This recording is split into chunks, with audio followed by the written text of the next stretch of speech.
Hello everyone, welcome to Rainy Day Let's Play. I'm Solon, and I am very excited to show you guys today The Binding of Isaac. This is one of my favorite games of all time, and it is absolutely a treat. So, this is a very often Let's Played game because of its abilities as a roguelike to constantly change and shift on itself in a lot of ways. I play this little boy Isaac, who has been kind of trapped in his basement, and this is basement 1, as you can see at the bottom of the screen. That's the level. Our mother is trying to kill us on a mission from God, as in some kind of way to absolve her of her sins and something. It is quite the malevolent God in this game. And so we take a trip down through our basement in hopefully to kill our mother at the bottom of it. Because that's how we solve our personal and emotional problems. We just murder the person who started them. Not totally the fact. As we continue down further and further, we will power ourselves up, and in doing that we will pervert our own bodies. The body of Isaac will morph over time as we continue to grab power-ups and try to become stronger and fight the demonic bosses of this kind of pseudo-underworld. And so everything that you're seeing, the enemies and the rooms, how the map is shaped, changes every single time you play it in predictable but random ways. So there's also a huge number of items that you can pick up along the way that change you and change your stats in a lot of ways. And yeah, I think that's most of it. So it's kind of the great part, the metaphor that we are working with is that we are. I'm going to die here. Kind of a bummer to die on the first floor. Woo! Yeah, the metaphor that we're working with is that, in a way, Isaac is running away from his problems, and in doing so, we'll kind of be forced to face them eventually. But in the meantime, we try to strengthen ourselves so that when it comes time to face those problems, that we will be stronger by it. That's one possible reading of it. I personally prefer a more malevolent reading, where because we have chosen to run away from our own problems, even though we didn't really have much of a choice in them, or they were kind of thrusted upon us in a way. Uh-oh. Would have liked to blow up this giant TNT thing in the middle. There we go! Very well placed shot. Or tear. These are all tears that we're firing. We blink our tears away. And, sorry, there's a reading of it where you can say that because we are running away from our problems, it is not,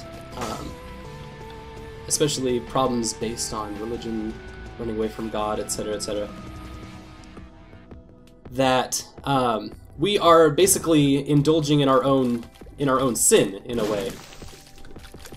And so because of that, there's a lot of kind of demonic imagery and things that kind of go along the lines that we have.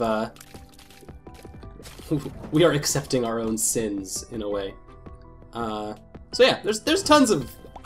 That's one of my favorite parts, is the different ways we can kind of read the game as an allegory, especially because it's called The Binding of Isaac. But the content of the game and how it's been put together clearly does a lot of things. This bomb is just hanging out. What are you doing, bomb? What am I? Oh, I have a remote detonation spacebar thing. I didn't even I didn't even realize what was going on. Well, that's actually kind of rad. I think there's a lot we can do with that.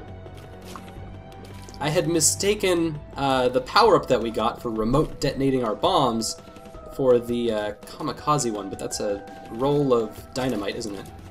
Should have known. Well, that can be a super useful power-up then. Oh! We just unlocked a secret passage.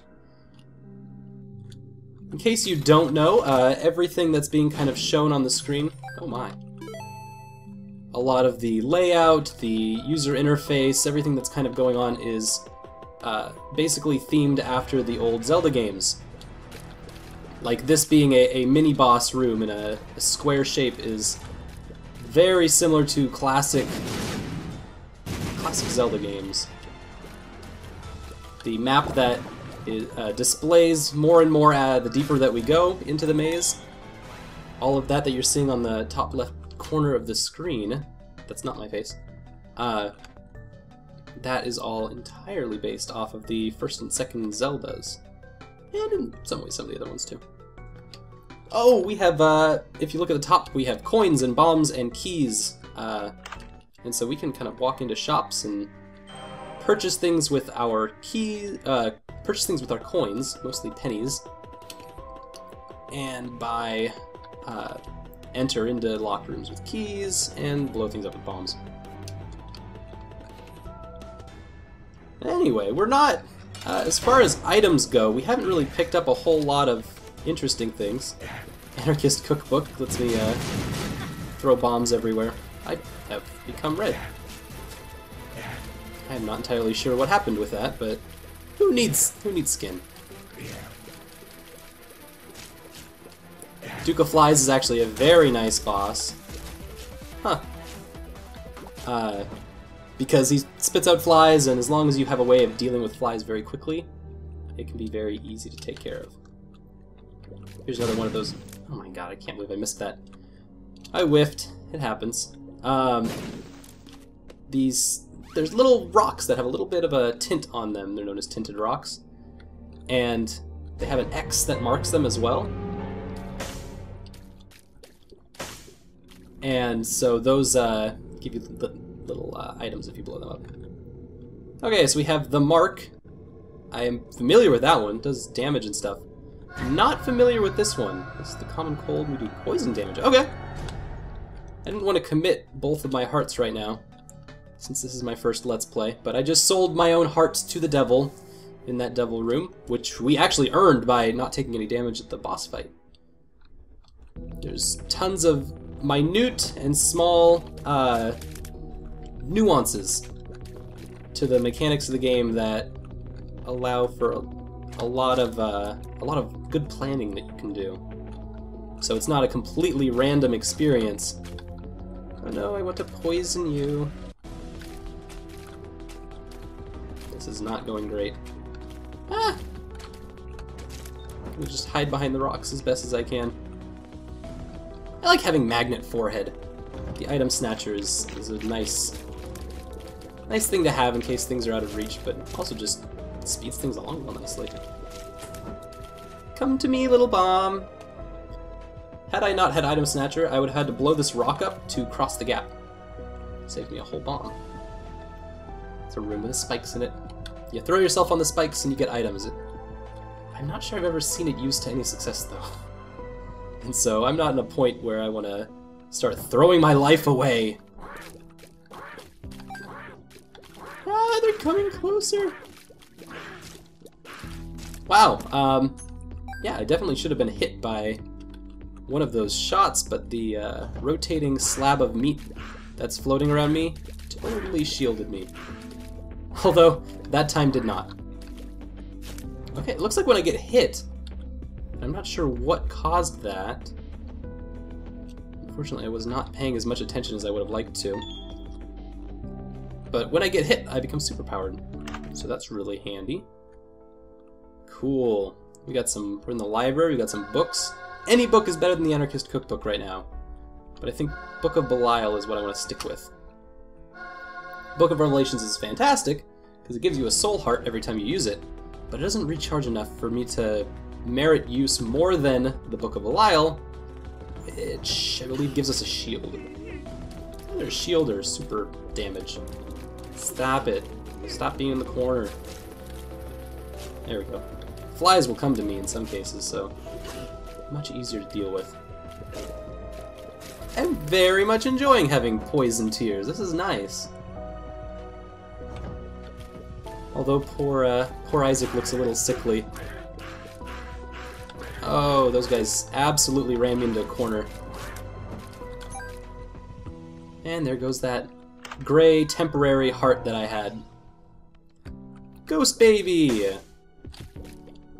Nice little, you get a familiar to follow you. There's a whole series of items that are familiars that'll follow you around and do random stuff. Ghost baby helps shoot for me. Not only does he help shoot, but all of the projectiles that he fires, or she, or it, it's not really a gendered baby, all the projectiles he fires pierce, so you see that they go through that rock there. That's nice to have in some cases, in a lot of cases really. Not as powerful as other familiars, but does a lot of cool stuff. Pestilence! Another horseman of the apocalypse. So he's gonna spit out a whole bunch of green stuff, which means I don't want to stand anywhere near him. Ironically, maybe I can make him sick with my poison tears. Oh, lovely! Not bad. Yes, Book of Belial will superpower me. Should have done that from the beginning. Ah, explosions! Oh! I deserved that. And so now I have passed away. I have ran out of hearts, and that means that I have died. I lose all my power-ups, and gives me a nice... I died to an explosion. So, yeah, I only made it down to the 3rd floor in this run. Other runs will go on much longer. There's about 8 levels or so before you get to Mom's Heart, and they each get bigger and bigger and bigger. But yeah, I feel like this is a good introduction into the game. And so, other times as far as this Let's Play goes, the future of this Let's Play, there will definitely probably be times where I die within the first level, or first 2 levels, due to my own inconsequentiality, my own terribleness at this game. And in those cases, especially something like this, I would probably restart the game and continue playing, let you enjoy more Binding of Isaac. In this case, though, this will be a nice short episode. I like that we got a nice little taste of what we'll be doing with this Let's Play of The Binding of Isaac. So I thank you again so much for watching, and we will see you next time on The Binding of Isaac.